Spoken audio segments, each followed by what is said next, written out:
Have you ever felt a kind of creeping exhaustion, a sense of cynicism, or a feeling that you're just not making the impact you could be?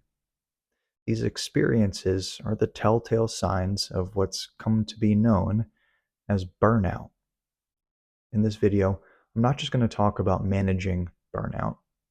We're going to fundamentally re examine what triggers this experience and how our conventional approaches to managing burnout actually contribute to feeling stuck in a never ending cycle of problem solving. Conventionally, burnout is seen as chronic stress and said to be caused by too much work, too little control, bad boss, or not enough self care.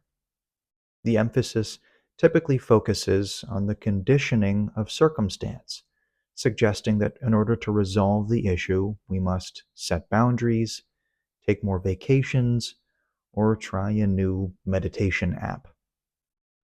In other words, do everything we can to change the circumstance that seems to be causing the issue.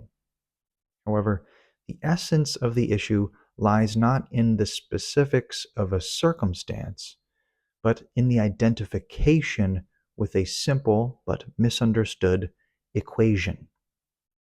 The equation goes like this: me plus something else equals happiness.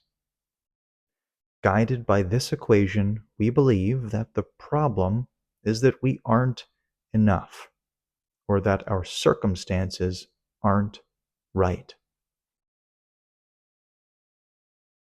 Think about it. The narrative is always, what do I need to acquire or change in order to solve the problem? As if the I, the thing we need, and the problem are three separate parts of some abstract equation. This framework alone is actually what casts us as a limited resource battling depletion and in search of resolution. In this way, every creative act is nothing more than a clutching attempt for control. And when that attempt inevitably feels futile, what do we call it?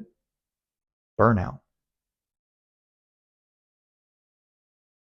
By focusing on pursuing a different set of circumstances via a different company, a new role, or a fresh self care routine, conventional fixes ultimately wind up doubling down on the root issue. This is because, in our attempt to understand and control the circumstances, the associated stress, anxiety, tension, and exhaustion is essentially just given a backstory.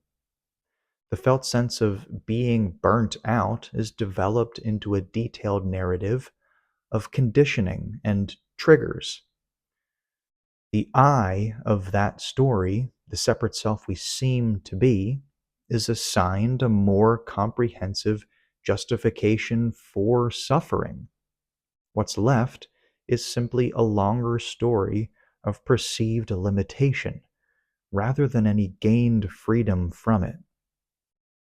In other words, the story goes from "I'm feeling stressed" to "I'm feeling stressed because I'm feeling burnt out because of my job, because of my boss, because of this, because of that, on and on."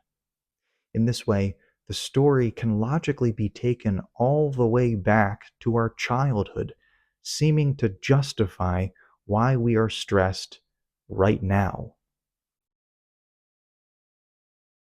But this is how the cycle repeats.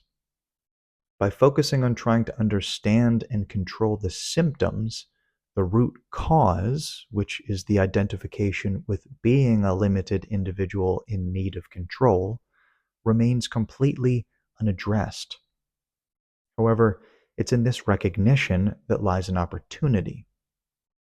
In the next video, we'll dive into an understanding that doesn't try to fight or manage the symptoms of burnout, but rather expresses a context in which its root cause can dissolve naturally.